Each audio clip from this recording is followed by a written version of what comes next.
Várias cópias do certificado de óbito de Elvis me foram enviadas do escritório do médico legista. O nome está escrito corretamente: Elvis Aaron, com um A. Uma outra versão da mesma cópia registra o peso do corpo como de aproximadamente 78 quilos. Disse que Elvis pesava em torno de 110 quilos na época de sua morte. Outra cópia não registrava o peso. Com 78 quilos, ele teria a aparência do Adonis que fora outrora. Uma vez que eu não era a única a ter uma cópia desse relatório, coloquei-me a cogitar a respeito do peso do cantor. De quem seria o peso registrado? O corpo de quem fora pesado? Reporto-me novamente ao colunista James Bacon, que escreveu sobre este controvertido ponto. Uma controvérsia que se mantém é sobre se Elvis Presley realmente morreu. Vocês ficariam surpresos em saber da quantidade de gente que acha que Elvis ainda está vivo. A propósito de toda a controvérsia, obtive uma cópia do atestado de óbito. Este parece apenas tornar as coisas mais confusas. O relatório do médico legista do condado em Memphis, Tennessee, registra o peso de Elvis como 78 quilos. Um telefonema para o escritório do legista esclarece que todos os cadáveres são pesados e que qualquer discrepância dependeria da quantidade de comida que o morto tinha no estômago ao ser encontrado. Todos com quem falei e que viram Elvis nos últimos dias estimam seu peso bem acima de 90 quilos. Um deles falou mesmo em 110 quilos. O relatório registra também que foi pedido o consentimento da família para uma autópsia. Habitualmente, quando alguém é encontrado morto sem que ninguém tenha presenciado o ato, a autópsia é automática. Pelo menos este era o procedimento quando eu trabalhava como repórter policial.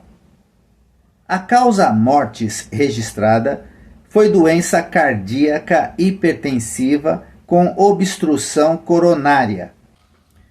Declara que Elvis participara de um jogo de racquetball bem cedo na manhã do dia em que morreu. Para alguém com o coração naquele estado, parece estranho que se tenha dedicado a uma atividade dessas. Ele foi visto vivo pela última vez às 8 horas da manhã e seu corpo descoberto por sua namorada Ginger Alden às 2 horas da tarde do mesmo dia. Tenho recebido uma média de 2 a 3 telefonemas por dia de todo o país de pessoas que parecem ser fãs comuns de Elvis. Todos acreditam que ele mistificou a própria morte para que pudesse viver uma vida normal. Que estranho. O mesmo relato foi apresentado em 1979 por Geraldo Rivera no programa 2020 da rede de televisão ABC sob o título O Acobertamento da Morte de Elvis Presley. Isso me leva a crer que o certificado com o peso de 78 quilos deve ter sido o primeiro dos dois, pois James Bacon e a 2020 são tidos como fontes idôneas de informação e teriam averiguado o fato. Em 1978, contudo, Ken Lefoli escreveu um artigo para o The Windsor Star de Toronto sobre o relatório do médico legista. A cópia do óbito foi-me entregue no escritório do Dr. Dan Warlick, e quando o examinei por tempo suficiente para constatar quão pouco dizia, perguntei ao médico se havia examinado o corpo pessoalmente. Claro, disse ele, empertigando-se um pouco. Sou o legista-chefe da jurisdição dele. Nesse caso, Poderia ele me esclarecer algumas coisas que o relatório oficial deixara de fora? Para começar com a mais simples, por que o espaço depois da palavra peso fora deixado vazio? E quanto realmente pesava o cadáver? Tudo que não está registrado ali é propriedade privada da família Presley, respondeu. Eles assinaram a solicitação de autópsia. Sob as leis do Tennessee, isso significa que os resultados pertencem a eles e estão trancados na câmara mortuária no Memorial Batista. Mesmo o seu peso? Mesmo o seu peso, respondeu com um sorriso. Embora não seja claro qual relatório antecedeu o outro, não há dúvida de que há algo errado com isso. Também acho estranho haver 2 certidões de nascimento e agora 2 atestados de óbito, se é que existe um atestado de óbito.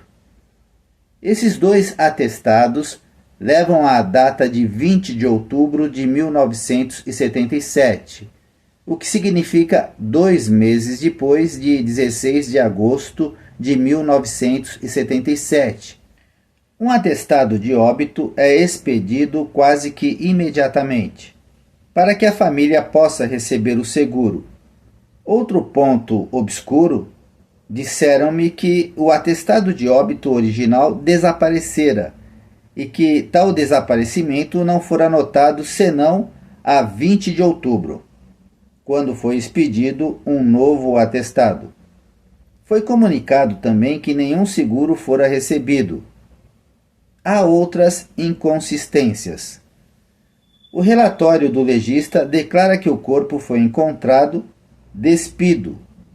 Contudo, em todos os livros que li, declara-se que Elvis foi encontrado de pijama, embora a cor desse pijama difira. No livro Elvis, We Love You Tender, disse que Elvis foi encontrado usando pijama de algodão azul. O livro Elvis diz que o cantor estava vestido com um pijama, a parte de cima amarela e a parte de baixo azul. Um terceiro livro diz que Elvis estava usando pijama preto. Alguém realmente viu o corpo de Elvis? Em Elvis, We Love You Tender, é dito que Elvis estava no banheiro sozinho, quando deixou cair o livro que tinha às mãos e se ajoelhou caindo sobre o rosto. O livro cita Ginger Alden como tendo aberto a porta e encontrado o cantor estirado no chão. Tal visão muda um pouco no livro Elvis, em relação à descoberta do corpo por Ginger. Finalmente, ela abriu a porta e espiou para dentro. Viu então Elvis curvado com o rosto no chão, as nádegas elevadas, numa posição fetal. Evidentemente, ele estivera sentado na cadeira de couro preto e cromo, lendo, e caíra para a frente no chão. O livro ainda estava sobre a cadeira. Como poderia Elvis estar ao mesmo tempo estirado e curvado? Como poderia ter estado lendo um livro caído para a frente, no chão, e o livro ter sido encontrado sobre a cadeira? Neste caso, ou ele estivera lendo o livro sentado sobre ele, ou tendo caído para a frente, e com dores no peito. Fora bastante meticuloso para, em meio a um ataque cardíaco, colocar o livro sobre a cadeira. Albert Goldman, em Elvis, e David Stanley dizem que o livro que Elvis lia por ocasião de sua morte era O Sudário de Turim, de Ian Wilson, um livro sobre Jesus e a evolução da teologia cristã que Larry Geller dera a Elvis de presente. Comprei esse livro e descobri que o copyright é de 1978, um ano após a morte de Elvis. Ginger Alden declarou também que a ideia de Elvis morto nunca entrou na sua cabeça. Albert Goldman descreveu uma cena em Elvis em que Joe Esposito fora chamado. Quando este virou Elvis, ouviu um suspiro, convencendo-o de que o cantor ainda respirava. Entretanto, o relatório do legista diz que o corpo foi encontrado morto, que o rigor mortis já se estabelecera. Todos os livros parecem discordar a respeito do que estava sendo feito por Elvis. Alguns dizem que puseram tubos por sua garganta até os pulmões para ministrar-lhe ar diretamente. Uma injeção intracardíaca de adrenalina é usualmente bombeada diretamente no coração, e catéteres podem ser colocados nos braços para que ali sejam injetadas drogas para aumentar a pressão sanguínea. O filho da madrasta de Elvis, David Stanley, não se lembra de ter visto injeções ou catéteres. Se todo o resto falha, há o cardioverter, dois poderosos eletrodos colocados em locais opostos do coração, enviando um choque elétrico que pode ressincronizar os impulsos cardíacos. Isso não foi tentado, pelo menos não na casa. Os dois paramédicos chamados à cena declararam que não haviam reconhecido o corpo como sendo o de Elvis Presley. Quando Ken Lefoli, do The Windsor Star de Toronto, examinou o relatório do Departamento de Homicídios sobre Elvis Presley, constatou o seguinte: relatório do caso 2793. Indivíduo Presley, Elvis. Caso morto ao chegar. O indivíduo acima foi trazido para o Hospital Batista após ter sido encontrado inconsciente no quarto de cima de sua casa.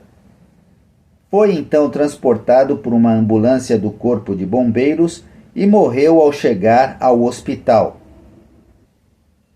O Departamento de Homicídios e o legista estiveram presentes ao hospital e ao número 3764 da Elvis Presley Boulevard.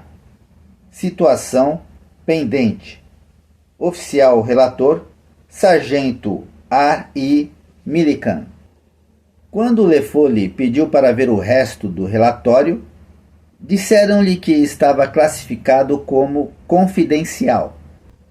Era evidente uma conspiração de silêncio em torno da morte de Elvis Presley.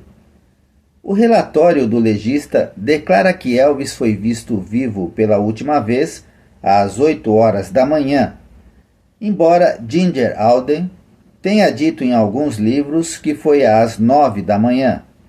Ponto discutível, talvez, mas que encerra outra discrepância. Ginger declara que havia descoberto o corpo em torno das 2 horas da tarde, o que combina com o relatório do legista, descoberto às 14 horas. Em outra entrevista, entretanto, aparecida no US Magazine e datada de 24 de agosto de 1984, Ginger Alden diz que encontrou o corpo às 12h30 da tarde, e não às 14. Segundo esse relatório, parece que, embora o corpo tivesse sido descoberto às 14 horas, houve um lapso de 1h30 até que a polícia fosse notificada às 15h30 e o médico legista às 14 horas. Lê-se também que Elvis foi dado como morto às 15h30. Se é verdade que Elvis estava morto ao chegar ao hospital e o rigor mortis já se estabelecera, por que demorarem tanto para datá-lo como morto? Se é verdade que Elvis foi encontrado inconsciente, como o rigor mortis já poderia ter se instalado? Por que o relatório do Departamento de Homicídios declara que Elvis foi encontrado inconsciente? E o relatório do legista declara que ele foi encontrado morto. Se foi encontrado morto, por que se demorou tanto a dá-lo como tal? O relatório do legista declara também que houve uma tentativa de reanimação do corpo, num corpo morto, onde já se estabelecera o rigor mortis. O consentimento assinado pela família para a autópsia a ser realizada foi assinado pela família no BMH, Batista Memorial Hospital. Como James Bacon destacou, quando um corpo é encontrado sem que ninguém tenha presenciado sua morte, a autópsia é automática. Isso é verdade no estado do Tennessee. Entretanto, quando a rede de televisão ABC tentou obter uma cópia da autópsia, uma corte de Memphis decidiu que, uma vez que esta fora solicitada pela família e não pelo condado, estava protegida em sua privacidade por 50 anos. E aí então compreendemos por que a autópsia foi concedida pelos membros da família. É razoável pensar-se que os próprios membros da família devam ter conhecido de antemão essa saída legal, uma vez que o corpo foi supostamente autopsiado de imediato, já que Priscila declarara que estava na Califórnia e Lisa, embora em casa, tinha apenas 9 anos. Deve ter sido Vernon quem assinou os papéis consentindo na autópsia. Acho estranho que Vernon estivesse tão bem informado sobre os detalhes legais poucas horas apenas após perder o filho, e ainda mais estranho que nem estivesse no hospital quando Elvis foi considerado morto e a autópsia feita. Final da parte 10. Elvis Forever.